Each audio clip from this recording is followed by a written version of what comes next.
Est-ce qu'on doit jeter un meuble abîmé ou est-ce qu'on peut lui donner une seconde vie?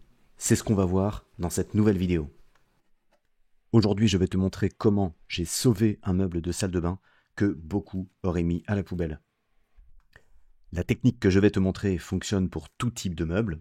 Dans mon cas, il s'agissait de la façade d'un meuble de salle de bain acheté dans le commerce. Comme tu peux le voir, cette façade a de très beaux arrondis qui ont été faits en contreplaqué, qui ont été mis en forme et recouverts d'une feuille de chêne. Donc, comme tu peux le voir, cette petite feuille de chêne sur le dessus laisse découvrir le contreplaqué, mais c'est cette feuille de chêne qui a subi trop d'humidité, qui a reçu trop d'eau et qui s'est complètement détériorée avec le temps. Donc la première étape, bien sûr, c'est d'enlever et de nettoyer tout ce qui est dégradé. Là, pour ça, j'utilise un ciseau à bois qui me permet de travailler de manière précise et de retirer petit à petit toute cette première couche, toute cette première feuille de chêne qui, pour la grande majorité, reste encore très collée. Mais du coup, ce ciseau à bois me permet d'enlever à la fois la colle et à la fois la feuille pour retrouver quelque chose de très propre.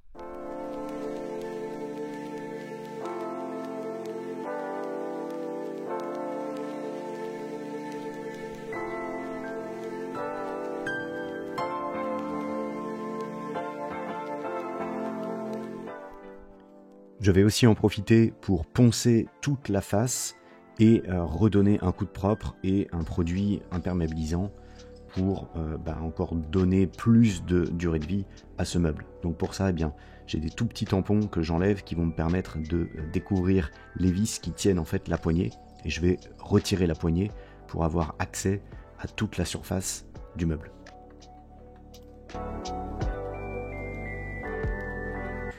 Et c'est parti pour une grosse opération de ponçage. Donc je commence par du papier de 80 et puis après je vais descendre progressivement en utilisant du 120 voire du 240 pour avoir une belle surface finie.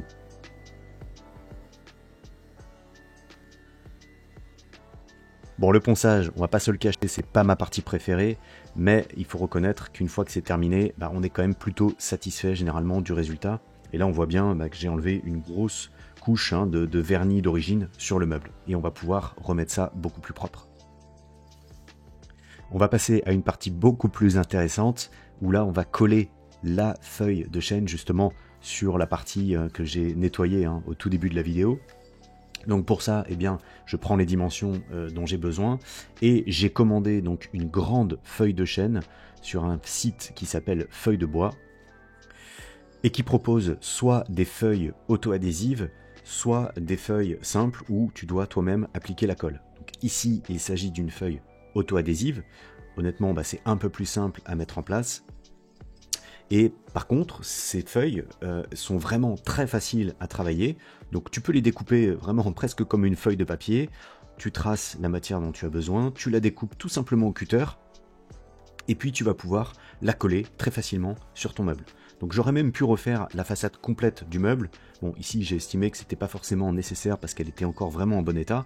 Mais pourquoi pas, dans quelques temps ou dans quelques années, je pourrais encore allonger la durée de vie de ce meuble en appliquant une nouvelle fois une feuille de chêne sur l'ensemble de la porte. Maintenant que tu as découpé ta feuille, tu n'as plus qu'à retirer l'adhésif ou à en coller si tu as acheté une feuille sans auto-adhésif, puis à appliquer ta feuille délicatement et de manière précise sur ton meuble.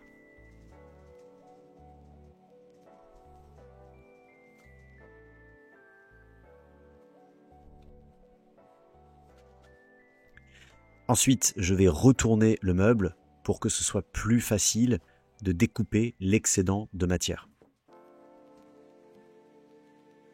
L'étape suivante, elle est vraiment très simple. Tu peux utiliser un cutter de préférence neuf ou alors casse l'embout du cutter pour que tu te retrouves avec une partie neuve du cutter ou avec un ciseau à bois. Et puis tu vas délicatement découper l'excédent de matière et tu vas te retrouver avec quelque chose vraiment normalement de très propre.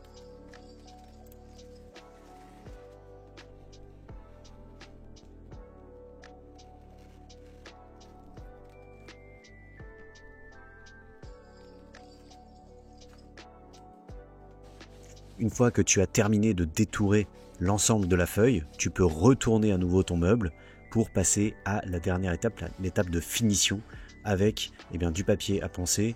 On va casser un petit peu l'angle et faire en sorte vraiment que ce soit parfaitement propre et presque invisible du fait que tu aies ajouté une feuille.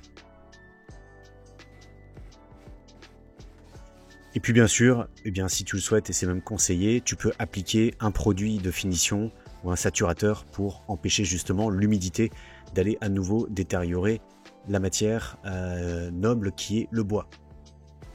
Voilà, c'est terminé pour cette vidéo, j'espère qu'elle t'a plu. Si tu es intéressé par la fabrication des meubles, je te conseille de t'inscrire et de t'abonner à la newsletter de Carameuble et tu recevras des plans gratuits et des conseils vraiment personnalisés pour aller au bout de ton projet de la création d'un meuble sur mesure. Tu pourrais d'ailleurs te surprendre à fabriquer des magnifiques meubles comme celui-ci en chêne massif ou tout autre type de meuble. Donc si tu es intéressé, n'hésite pas, je t'offre des tas de conseils et des plans gratuits de qualité sur un plateau et tout est gratuit. Abonne-toi, like cette vidéo, ajoute un commentaire si tu as aimé pour partager ton expérience et je te dis à très vite pour la prochaine. Ciao!